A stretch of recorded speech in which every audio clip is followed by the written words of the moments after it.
My name is Megan, and this is Everything Lit.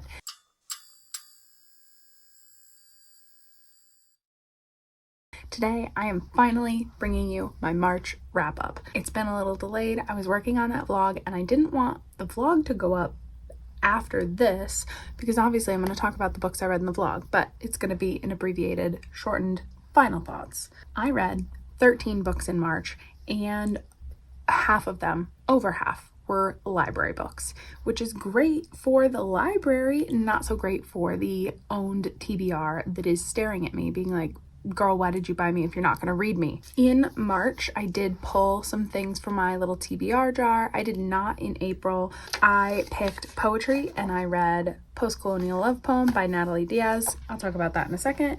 And I pulled Book Bought in 2024 and I read Bride by Allie Hazelwood. So I only did 2 out of the 3. I think the third one was that Color Wheel, or was that February? I think it was Color Wheel, and I did not read a yellow book. I first read Post-Colonial Love Poem by Natalie Diaz, and this is poetry. This is the kind of poetry I am talking about. This was fantastic. I gave it 5 stars. These poems were lovely and thought-provoking and interesting, and I feel like Natalie Diaz had something to say, and she was saying it through poetry, and she was making the reader make connections between things through her poetry and through her language. She was making me think, but the language was beautiful. Like this, if any of you have more poetry recommendations like this, please, because this is what I'm talking about. On my poetry journey, Natalie Diaz so far is like the winner. Like Natalie Diaz and Ada Limon. But even like not every Ada Limon collection has been great for me. Some of my favorite poems were Manhattan is a Lenape Word, Waste and Sway, and I feel like I liked Grief Work as well. And what I really liked about these poems, like I'm trying to nail it down, I liked her use of other languages in the poetry. She used some Native American languages. Probably Lenape, but maybe multiple. She talked about the Mojave words for body and water. So like she talked about other languages and not only their influence on like English and understanding, but on how we feel, like the body and the language. It was very interesting. She used a bit of Spanish. I just think some of the thought processes, some of the exploration she was doing was fascinating and smart. 5-star poetry collection, finally. And then I read My Dark Vanessa by Kate Elizabeth Russell. This was on my February TBR, one of my jar picks, and this was intense. We have 2 timelines happening, but the same young woman, Vanessa. And in one timeline, the like Me Too movement is happening, and a girl has accused one of her former teachers of sexual harassment. And then we follow a timeline in the year 2000. So I guess it's not current. There's 2017 and there's 2000. And that is 15-year-old Vanessa at this school with her favorite teacher and the affair that they have.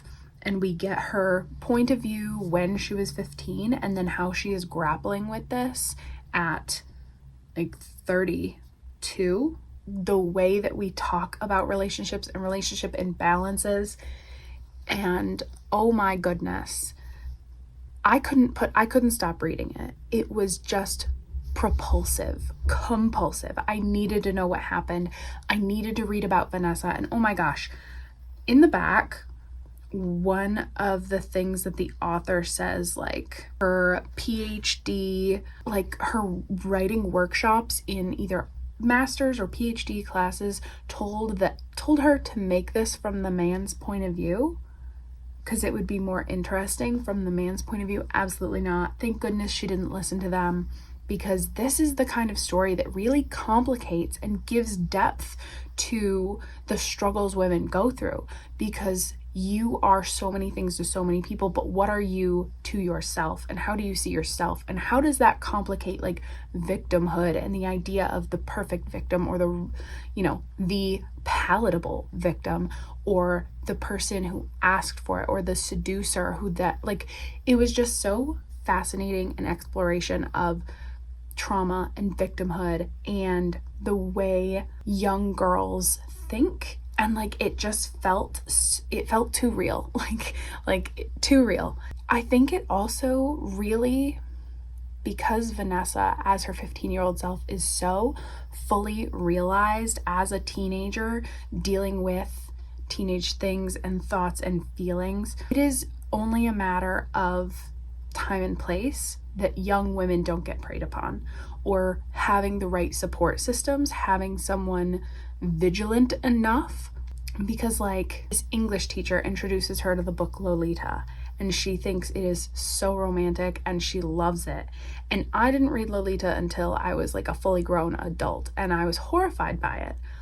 But here's the thing, I read Jane Eyre as a 13, 14-year-old and thought it was so fantastically romantic and wonderful, and that was like my ideal relationship. Like, Rochester would do anything for Jane, but like, there's a huge imbalance in their relationship that I couldn't see or didn't realize at the time, because she was his employee and she's younger than him, and when she finds out he's married, she has such a strong sense of self as to leave. And when I was 13, I was like, why the hell would she leave? She should have gone to the French Riviera with him. What is she doing? Because to me, as a 14-year-old, the highest accolade, the most amazing thing that could happen was for someone to love you, so much that they would run away with you or throw away their life. And like, that's what Vanessa sees in this relationship. This teacher, who is much older than her, loves her so much. He's willing to risk his career. He's willing to risk his livelihood and his reputation to be with her. And it truly horrified me in a very, this could be any teen girl kind of way. Like, it is only a matter of time and place, not who is the like right victim or who's vulnerable. Like, yeah, Vino, is it scary? Is it scary for girls out there? He says, yeah, it is. Anyway, big tangent. This was fantastic. 5 stars. Just amazing. Like, I don't know how to talk about this. I want to read it again, because the way the story was built, the way the tension was built, the way we both feel for Vanessa, but the way that she thinks of herself and the situation she gets into, like, it's not an easy read. Like, look at trigger warnings and be aware. Come say hi, Vino. He says hi. Don't look here. There he is. Okay. I read An Education in Malice by S.T. Gibson, and this is like fantasy, historical, slightly. It just wasn't what I wanted. An Education in Malice is about 2 girls. One has just come to this school. She's a brand new freshman. It's a college. And the other is in her like 2nd year, and she's really close to like the favored English teacher. I feel like it takes place in the 60s. So Carmilla is having a relationship with this older teacher woman who, it turns out, is a vampire. And then one of our main characters, because we do have dual point of view, she is like the new favored student, and Carmilla gets jealous, and they all kind of have like a thing going on. There's like power struggles and relationships, but also academia and English and being a poet and writing and art. I liked parts of it. I feel like I liked the beginning. I liked the setup, but then I didn't love the relationships, any of them really. And I didn't love how the relationship between the teacher and the student like went down, and how it was not interrogated as much as I would like. So I gave it 3 stars. It was okay. There were a few moments of like terror, because it's kind of like horror-esque, And there were gasps, there were surprises, there were twists, but it just didn't come together in the end for me the way that I wanted it to. And then I read Happy Place by Emily Henry, and I will put them on the screen because these were all library books. And I listened to the audiobook. I actually listened to the audiobook for An Education in Malice as well, and it was okay. And I listened to the audiobook for Happy Place, and it was okay. But I think Happy Place is my least favorite Emily Henry so far because it was just it was really sad. And these people didn't talk to each other. Some of the tension just felt icky, and I'm not entirely sure how to explain it other than that. So Happy Place follows our two characters, Harriet and Wynne, and we only get Harriet's perspective, but we do have kind of a dual timeline thing again because Emily Henry really loves to do that. So we've got our current timeline, and then we dip back to past events. And oh man, look at that cat hair. This group of friends gets together every year at their happy place, which is a seaside Maine house that one of the rich girls' father owns. And we find out in the first chapter that this house is now being sold. So this is their last year to come to this place. And our main character is really sad about it and talks about it as her happy place. By the end of the story, the romance had me. I was like, okay, yes, I would like these two to be together, but getting there took so long. I was not on board with them at first. They wouldn't talk to each other. They just kept sniping and not talking, and we didn't really know enough about how they broke up to be rooting for them yet. So I just felt okay about it, and then it ended, and I actually preferred the friendship storylines that were happening because their group of friends has kind of grown apart over time, and this last week they find their way back to each other. And I preferred that over the romance. So I gave it 3 stars because I liked the personal journeys and friendship journeys they were all on.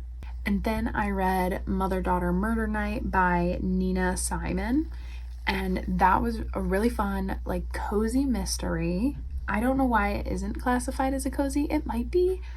I feel like cozy mysteries rarely get hardcover releases though, and this did get a hardcover release. So Mother-Daughter Murder Night is about these 3 generations of women. We've got the grandmother, the mother, and the daughter.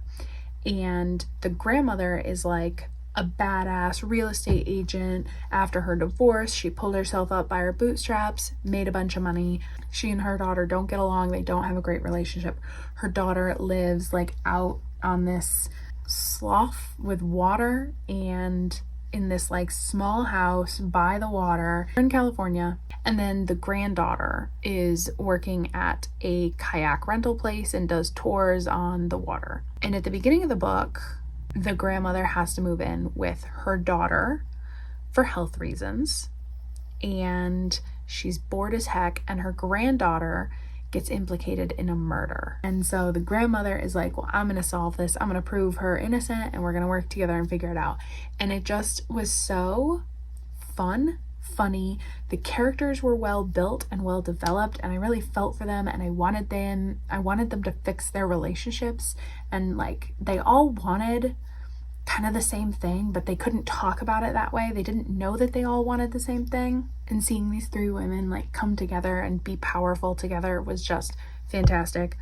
So I gave that 4 stars, really liked it, would absolutely read more by this author, would read another if that became a series for some reason.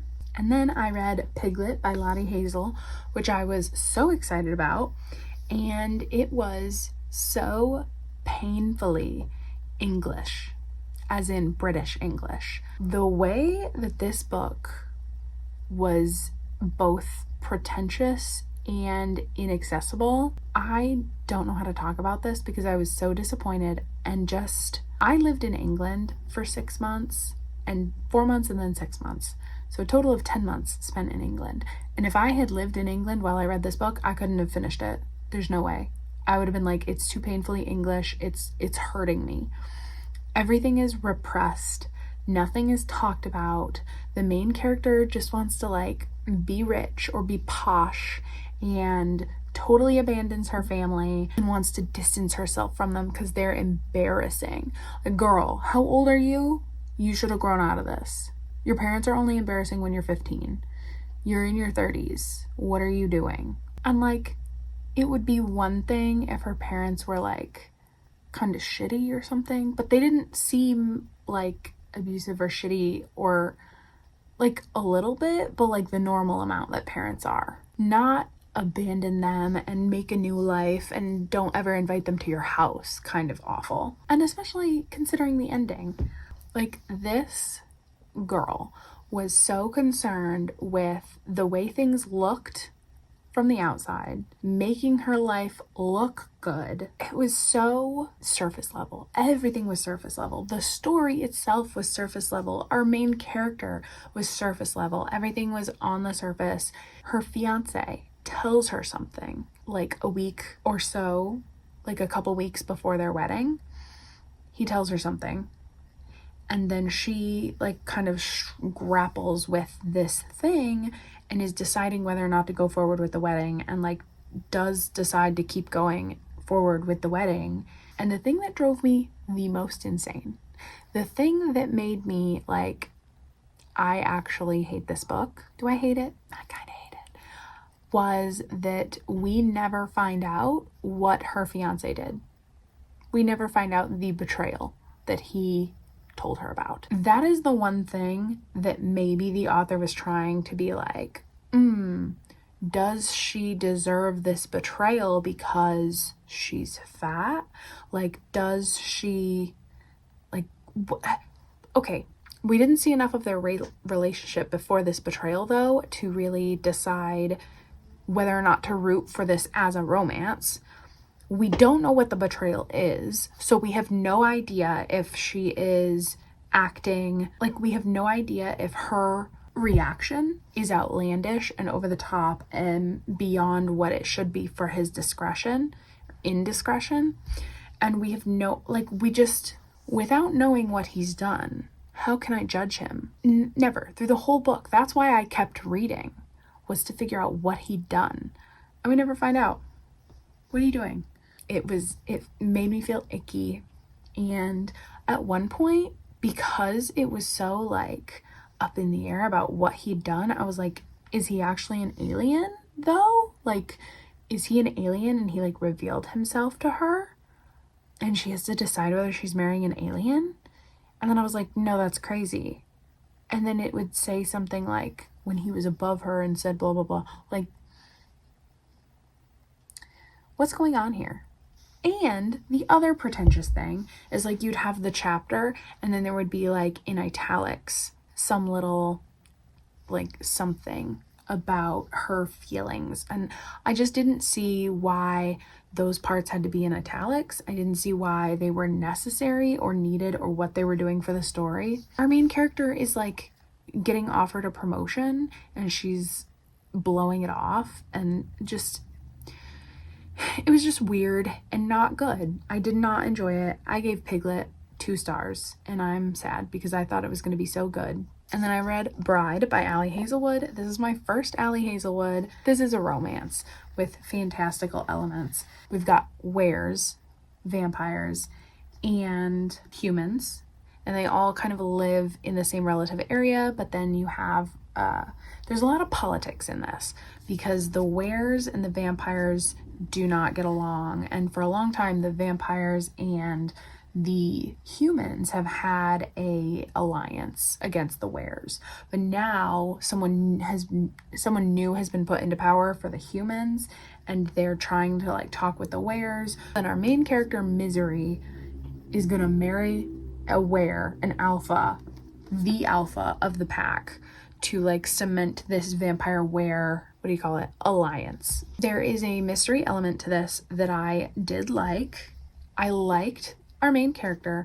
I liked the love interest, the were. I didn't love the storyline where like there's a little girl and the little girl makes friends with her and then the little girl is like cute and whatever. But I understood why it was there because it did a lot of plot work that it did a lot of connecting the plot that was needed, but I really enjoyed this. I enjoyed the romance. I enjoyed the kind of slow burn of it all. There was the third act breakup I didn't especially love. They weren't together really, but like I didn't love that third act conflict. I think the beginning setup was a little long and messy, and the denouement of the political plot was a little long and drawn out. But overall, I gave this 4 stars. I really liked it. If there is a sequel to this, which the epilogue hints that there might be, like a companion book, I would read the heck out of that.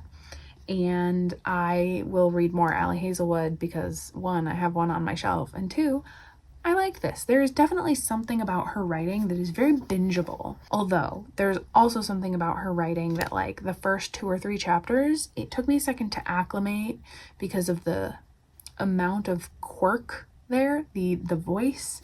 I wasn't jiving with it at first, but then I did. Read The No Girlfriend Rule by Kristen Randall, and this was a YA contemporary nerdy story about a fat girl who joins an all-girls D&D group and kind of finds herself. Now, it's not Dungeons & Dragons, it's called Secrets and Sorcery, and it's very much a Dungeons & Dragons-esque game. It's a tabletop RPG. Our main character tries to join her boyfriend's group, the Secrets and Sorcery group, and they won't let her because they have a no girlfriend rule. It's guys only. So she tries to join at this game store, and it just goes terribly. She feels out of place and anxious, and then she finds this all girls group that she gets to hang out with.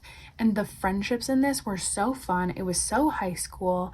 It was just quintessential coming of age, but with a nerdy twist. And I especially loved that we got their Secrets and Sorcery characters, and we got several scenes set in that world, or like, you know, they'd be playing their game and the moment would feel like she was there, and stuff would start being described like they're in that world, in that game, feeling those things. It was just very cool. It was very well done. It made me want to play Dungeons & Dragons, which I have never done before, mostly because I had friends who didn't invite me. That's fine. I've always been Dungeons & Dragons adjacent. Like, I'm kind of a nerd, but apparently those people thought I wasn't nerdy enough to do role-playing, even though I'm a writer, and that's literally what it is. Anyway, every now and then I think about this book. It's been 3 weeks since I read it, and I still think about it and how cute it was. I also loved the personal arc of our main character because she really grew and stood up for herself finally, and I love it when a character stands up for themselves. Like, you watch them take all of this like terrible behavior and just live with it and not even know that it's that bad, and then they discover that, oh, actually this person is treating me terribly. So I gave that 5 stars. And then I read Just Say Yes by Goldie Moldavsky. This is about a young girl who discovers at the age of 17 that she is actually an illegal alien, and her whole life like crumbles in front of her. And this really talks about what it means to find out that the country you have lived in your whole life would not accept you, and like you cannot have a life beyond what you currently have.